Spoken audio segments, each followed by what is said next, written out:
রাতটা ছিল অস্বাভাবিকভাবে নিস্তব্ধ। পুরান ঢাকার সরু গলি দিয়ে হালকা বাতাস বইছিল। পুরনো ইটের বাড়িগুলো অন্ধকারে দাঁড়িয়েছিল, নিঃশব্দ, নিশ্চুপ। এই গলির এক কোণে দাঁড়িয়ে আছে একটি পুরনো বাড়ি। বহু বছর ধরে মানুষ এ বাড়িটিকে এড়িয়ে চলে, কারণ এই বাড়ির একটি ঘর ২০ বছরেরও বেশি সময় ধরে বন্ধ। কেউ সেই দরজা খোলে না, কেউ খোলার সাহসও করে না।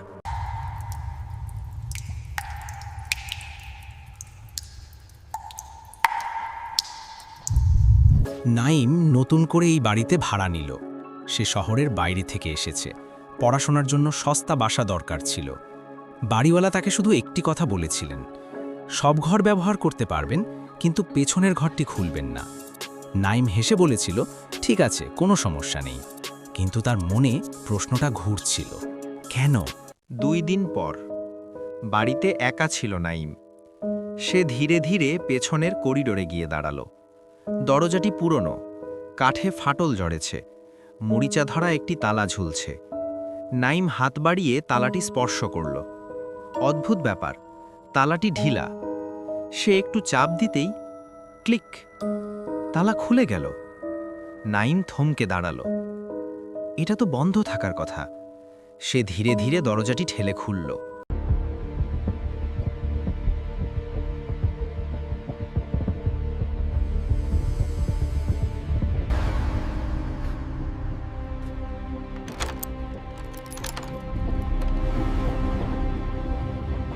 ঘরের ভেতরে অন্ধকার। নাইম মোবাইলের টর্চ জ্বালালো। আলো পড়তেই সে থমকে গেল। ঘরটি পুরনো, কিন্তু মেঝে একদম পরিষ্কার, ধুলো নেই, যেন কেউ নিয়মিত ব্যবহার করে। একটি টেবিল, একটি চেয়ার, সব ঠিকঠাক সাজানো। কিন্তু দেয়ালে অদ্ভুত দাগ, যেন কেউ বারবার নখ দিয়ে আঁচড় কেটেছে।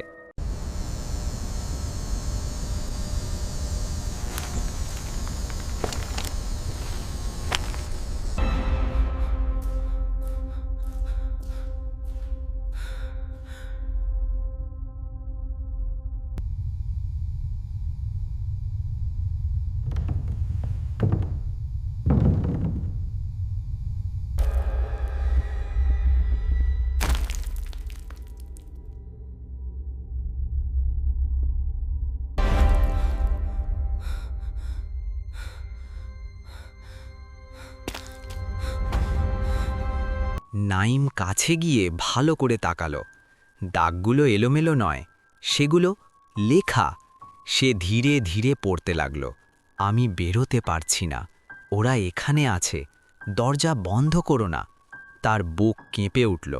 ঠিক তখনই ধপ, দরজাটি নিজের থেকেই বন্ধ হয়ে গেল। নাইম ঘুরে দাঁড়ালো। কে? কোনো উত্তর নেই।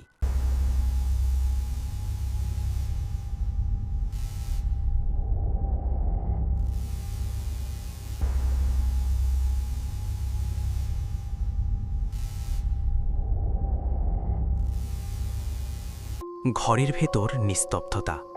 তারপর খস খস, মেঝের ওপর যেন কেউ হাঁটছে। নাইম চারদিকে তাকালো, কেউ নেই, কিন্তু চেয়ারটি ধীরে ধীরে নড়ল। তার শরীর ঠান্ডা হয়ে গেল।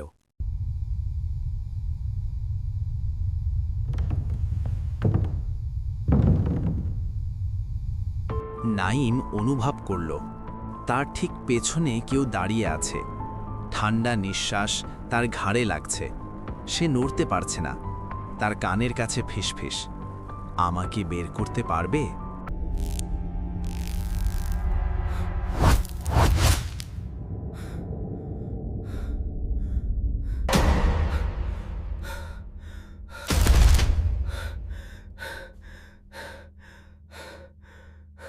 নাইম হঠাৎ দৌড়ে দরজার দিকে গেল।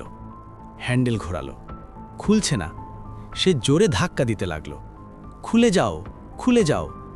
হঠাৎ দরজাটি নিজে থেকেই খুলে গেল। সে পড়ে বাইরে বেরিয়ে এলো। সেদিন রাত। নাইম ঘুমাতে পারছিল না। হঠাৎ পেছনের করিডর থেকে শব্দ এলো, ধীরে ধীরে। কেউ হাঁটছে। তার দরজার সামনে এসে থামল। টক টক।